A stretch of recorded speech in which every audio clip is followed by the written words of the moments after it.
Let's find out and talk about it in this live stream about where Kevin Durant might end up this offseason, because we are hearing more reports and more rumors circulating that Kevin Durant might be traded sooner rather than later.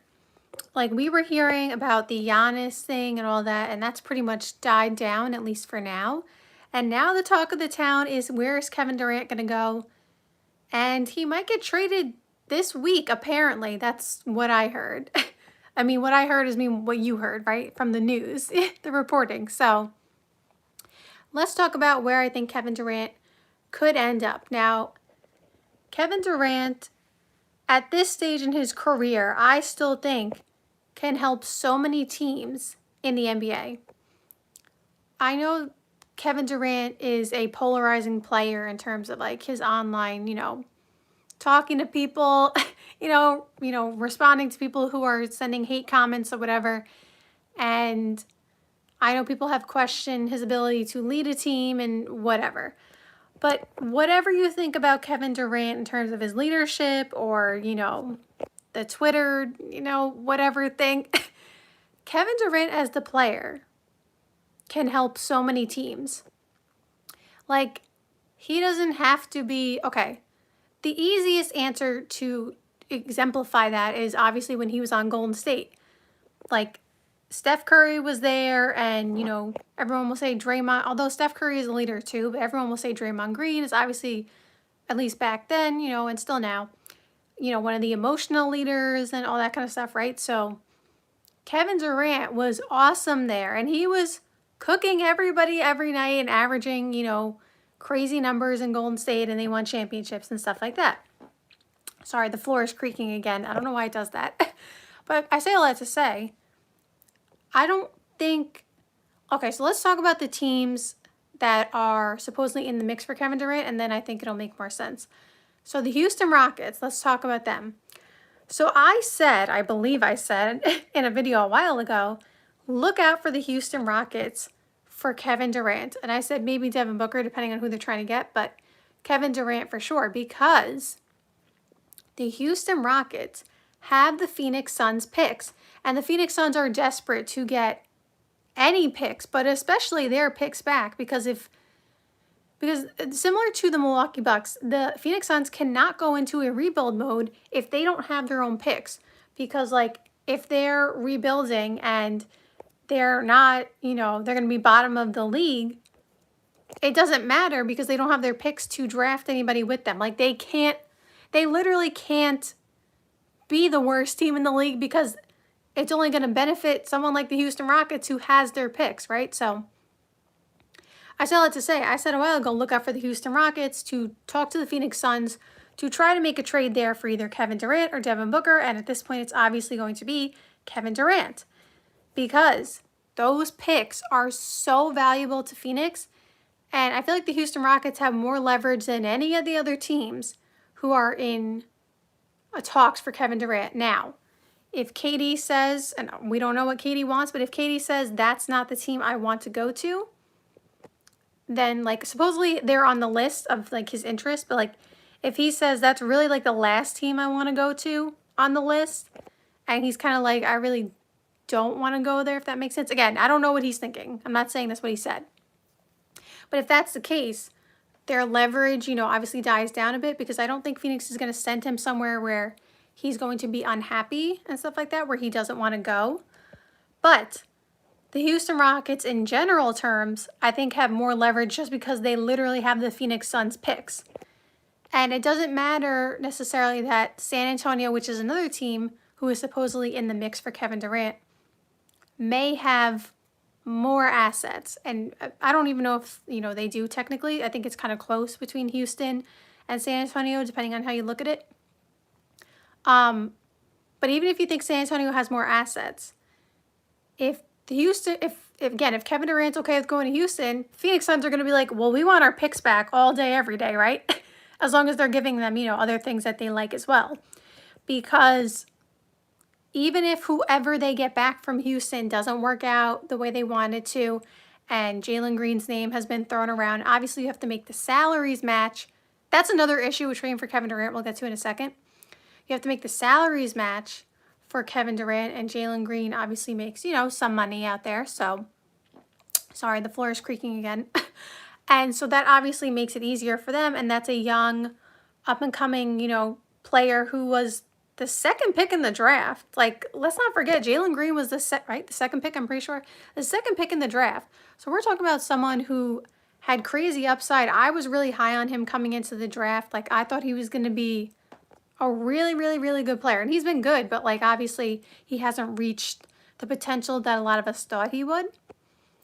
And so you're getting someone with still a lot of upside, and then, again, I'm just making this up, and then obviously your picks back, and then whatever else, they get from Houston. So what I'm saying is, even if they got Jalen Green back and Jalen Green didn't work out for them for whatever reason, like it still didn't work out, and, they eventually need to move on from Jalen Green or whatever, they still have their own picks. That's why it's so important, because regardless if they get someone back who is young with upside and they still are not good, they're okay. I mean, they're not okay with losing, but they're okay because they're like, well, if we're bad, we still can draft somebody. At the end of the day, it's still like a win-win for them in a way. Whereas if they trade with someone like San Antonio, like if it doesn't work out, sorry, you just have to ignore the floor creaking. I don't know why it does that. I know I said that like 3 times already, but it really bothers me every time it happens. But if they trade with someone like San Antonio and it doesn't work out with the young players that they get from San Antonio, then they're kind of in trouble because they're like, uh-oh, like we are at the bottom of the conference and we can't even do anything. Like we can't draft anybody to fix this. We can't draft the next generational talent, the next, Victor Wembanyama or whatever. Like we can't do anything because we don't have our picks. So that's why I feel like Houston Rockets and having the Phoenix Suns picks is like the ultimate, like dangling the carrot kind of thing, because that is something that literally changes the entire outcome. So obviously Houston Rockets are a team to look out for. So the thing about Kevin Durant's salary, I said I would get back to this, and also about the ability to trade with the Phoenix Suns, is that they're a second apron team. So what that means is they can't aggregate salaries and stuff like that, and it makes it really, really tricky to do a deal with Phoenix. So, for example, because I know a trade that was proposed, which, apparently, the Knicks are not one of the top contenders for Kevin Durant, although, things always happen out of nowhere, so never count them out. But when they were talking about, Kevin Durant potentially going to the Knicks, the name that was really floated around was Cat. And it wasn't necessarily because they wanted to trade Cat for Kevin Durant, but because Cat is making $50 million, it made it a lot easier to make a trade for Kevin Durant to match the salaries and, go around Phoenix's financial implications and their issues. Because everybody else, and obviously you're not trading Jalen Brunson, but like if you tried to trade Mikal Bridges, for example, and again, I'm not saying they're trying to do this, but like if they did try to trade Mikal, he's only making like $29 million. So you got to make up $20+ million elsewhere, and that makes it really hard because then you got to give up multiple players, and it just gets really complicated. So the problem with trading for Kevin Durant is because he's making so much money, and the Phoenix Suns are in the second apron, you really gotta, it's kind of like you have to have someone making $50 million too. Not necessarily, but I'm saying that just makes it 10 times easier. So I still think the Houston Rockets obviously have a chance to get Kevin Durant. I was not buying Giannis to Houston. I never bought that. If you watch my page and my videos, I said I don't buy that anyway. I don't think it makes sense for Houston or for Giannis. I don't think he fits there. Like, they need shooting and scoring and like 3-point shooting and all this kind of stuff. Literally what Kevin Durant does. Kevin Durant fits great.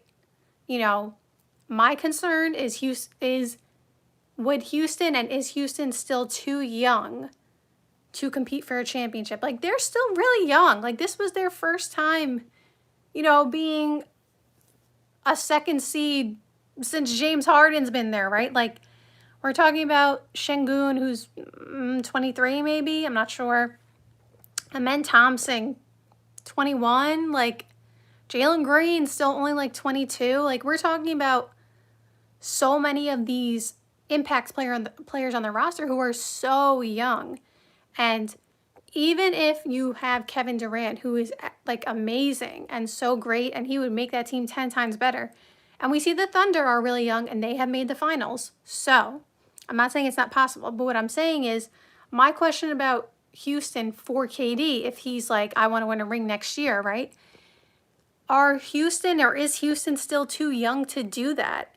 Like, are they ready? Because, like, they got bounced in the first round. And that was a lot of those players' first time. Like, a lot of them have not been to the second round, to the conference finals, to the NBA finals. It's different pressure, different stakes, different type of atmosphere every single round. And you know Kevin Durant's going to show up no matter what. And obviously I said Jalen Green, but I realized he would be in the trade. But regardless, like, you know he's going to show up no matter what. But, like, we don't know what everybody else is going to look like their first time going that deep in the playoffs. And Kevin Durant only has a finite amount of time left in the NBA. I'm not saying he's retiring next year or anything like that, but, like, he doesn't have 15 years to wait for them to be ready. You know what I mean? I'm not saying it would take them that long. I'm just exaggerating to make a point. So that is my issue with Houston. I just don't know if they're ready yet. I think if we're talking maybe 2-3 years from now, and let's just say Kevin Durant didn't age, then yeah, I would be like, that definitely makes sense, and they'd definitely be ready because they would get playoff experience since then. Somebody said Queen. Thank you. I appreciate that. So that's my concern with Houston. But obviously they have a great shot because they have the Phoenix Suns picks. So now let's get to San Antonio. And it's kind of, they do have a similar issue with being young, but I feel like their advantage compared to Houston's is that Victor Wembanyama doesn't play like a 21-year-old or whatever. Like, Victor Wembanyama was about to win Defensive Player of the Year. And they have De'Aaron Fox, who is, I don't even know if you call him a veteran in this league at like 27, 28, or however old he is. I guess that's considered a veteran at this point. But, like, he's been around. He's, has some playoff experience at least.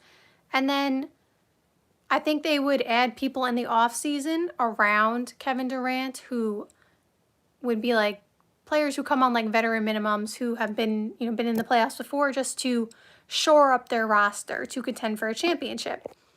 So the reason I say even though they're young, I feel like it's a little different, is because I feel like, again, Victor Wembanyama, who is the number one option, I think he would still be the number one option with KD, right? Maybe KD is, I guess, the number one scoring option just because of his experience. I'm not sure. But, like, whatever way you put it, because Victor Wembanyama, again, doesn't play like a 21-year-old, I don't see him getting rattled, in the playoffs by big pressure moments. And he doesn't have to be that guy because Kevin Durant can also show up in those big moments. And again, you still have De'Aaron Fox. So I feel like it's a little different just because Victor Wembanyama is just, again, plays older than he is. And because he has so much physical gifts and, like, talent that you can't teach, if that makes sense. Like, there are things that he can do even if he's having an off shooting night or off night regardless. Defensively, offensively, that doesn't matter because he's 7'4" and he can still do certain things regardless of what's happening out there, right? So I feel like because he has so many advantages, even when he's having an off night, I feel like it's a bit different. And so I feel like that is a really nice 3-player combo, like De'Aaron Fox, Kevin Durant, and Victor Wembanyama. And like I said, I think they would bring in veteran players in the offseason. My only concern, I guess, is Kevin Durant going to get lost in their offense? And when I say lost, I don't mean like De'Aaron Fox is going to be selfish and not pass the ball to KD. I'm not saying Victor Wembanyama is going to be selfish. He doesn't seem selfish at all, right?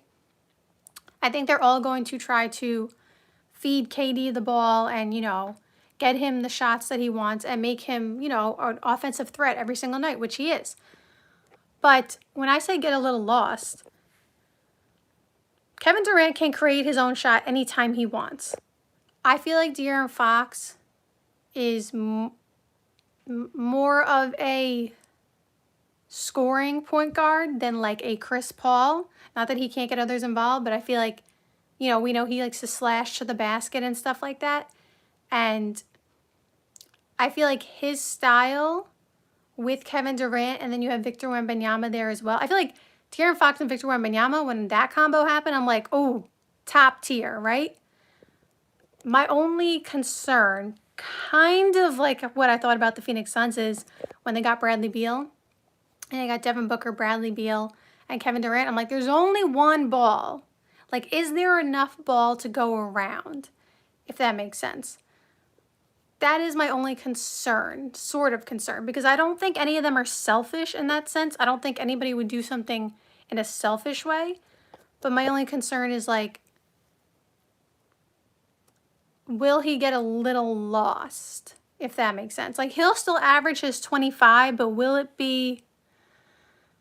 I don't know how to explain it. I hope someone else can explain it better than me. But I don't know. I just, like... Because Victor Wembanyama is not going to be passing the ball to Kevin Durant. Like, he's not going to be... Okay, let's just go back to Golden State, because it's really easy to explain when you use Golden State as an example. The Spurs don't have a Draymond Green, right? Draymond Green was not looking to score. He was just looking to, get others involved and, pass it off to KD or Steph or Klay Thompson at that time.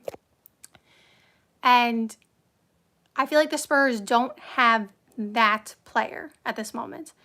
If they go in the offseason and get that player, then I'll be like, oh yeah, perfect. Like, then it's perfectly fine. Like I said, De'Aaron Fox can get others involved. He's a very good point guard. I'm not saying he doesn't. I'm not saying he's selfish. I'm not saying he wouldn't pass the ball. I just feel like they need someone who's literally just looking to pass and not score. But like someone who's really, really good at it. Kind of like Chris Paul, right? But like, I don't think Chris Paul is the answer here. But I'm saying something like that. Like Draymond, Chris Paul, Tyrese Halliburton. Like, again, not that any of those three players are the option, but like something like that. I just can't explain it. That's the best way I can, explain what I'm saying. Somebody said, I just subscribed. Oh, great. Thank you very much. I appreciate that. Somebody said, I'm hearing you. KD will show out, but the Spurs won't win. Speaking as a Suns fan. Yeah, I hope that made sense. Like, I'm trying to put it to words exactly what I'm trying to say. It's like he fits on every team, but it's like, I feel like you need a point guard with Kevin Durant, if that makes sense. Like, kind of like a pure point guard, kind of. But, like, I wouldn't get rid of De'Aaron Fox. That's not what I'm saying. I just feel like you also need that with Kevin Durant to completely maximize him. I hope that makes sense. Because, again, Kevin Durant, regardless, is going to average like 27. So he's always going to be effective and do his thing. But I'm saying to completely unlock this team, if he's on the Spurs, I feel like they need that. They need that guy. Whoever that guy is out there, they need that guy. And then that team will be completely unlocked. And it's watch out for the rest of the league.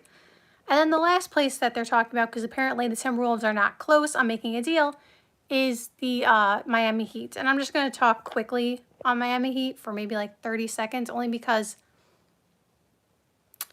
I think Miami would be a great place for him. I think Eric Spoelstra literally gets the best out of everybody.